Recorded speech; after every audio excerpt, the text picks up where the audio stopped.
Happy Tuesday to each and every one of you. So glad that you decided to tune in to Talk with Tillett on this wonderful Tuesday morning. As you know, we are in the season of Advent.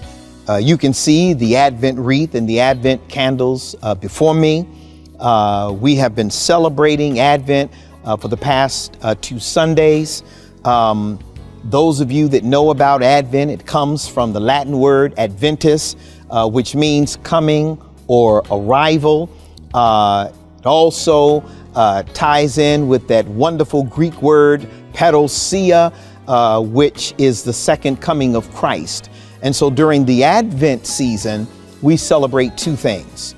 We celebrate the birth of Christ, but we also celebrate the second coming of Christ as we prepare for Christ's return.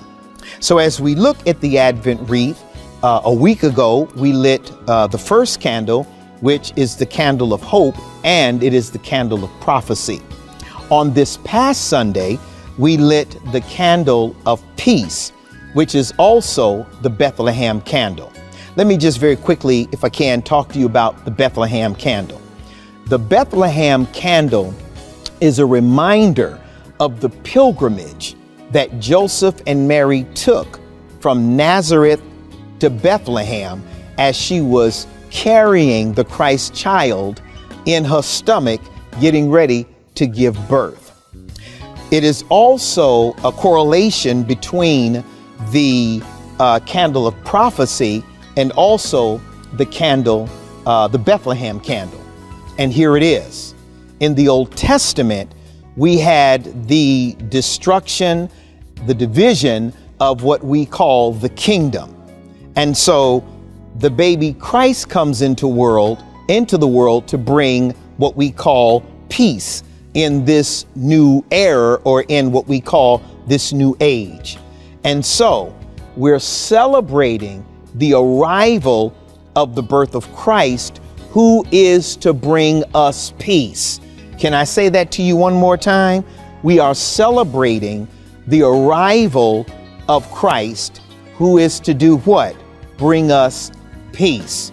I guess you're probably asking yourself, how can I have peace when every time I turn the news on, every time I pick up a newspaper or I go online and read something online, I'm reading about the political mayhem in our nation, and I'm looking at the shootings. We just had another one here in the United States, mass shooting, or we're just looking at the wars over in the Middle East and over in Europe. We've got so much to deal with, the economy. I mean, just so much on us that it can disrupt, distract, and even destroy your peace.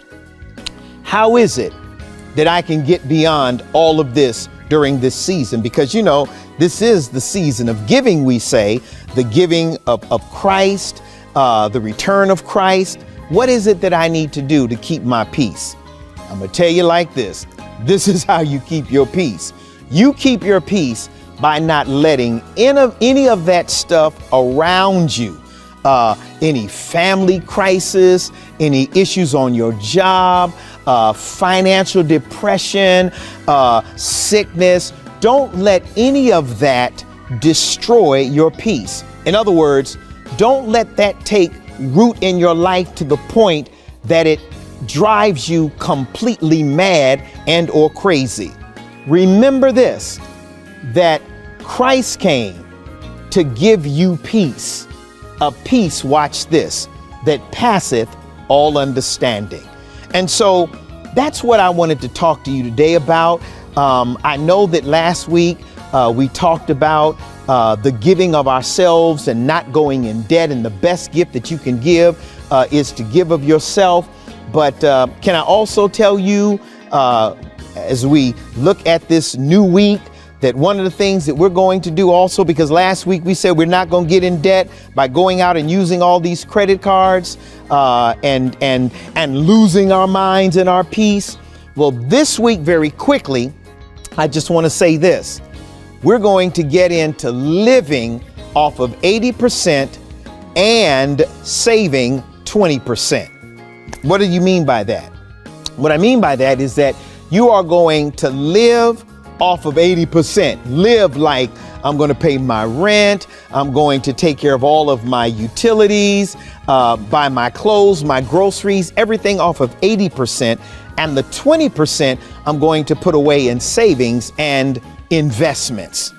I'm going to talk a little bit more about that when we come together next week and talk about joy, because that's what the third candle in the Advent season represents. It represents joy. I wish I had time to give you all of the information. I got so much in my head I want to give you, but I just want to give you enough as that gospel group wrote that song a long time ago, Wet Your Whistle. I just wanted to wet your whistle a little bit, give you something to feast on that will help you during this season. When we come together next week, we're going to have a little bit more conversation as it relates to that 80 and that 20%, so that we can live a successful life, a life of peace, one of hope, as we get ready to move into the season of joy. God bless you, and I look forward to sharing with you again on next week.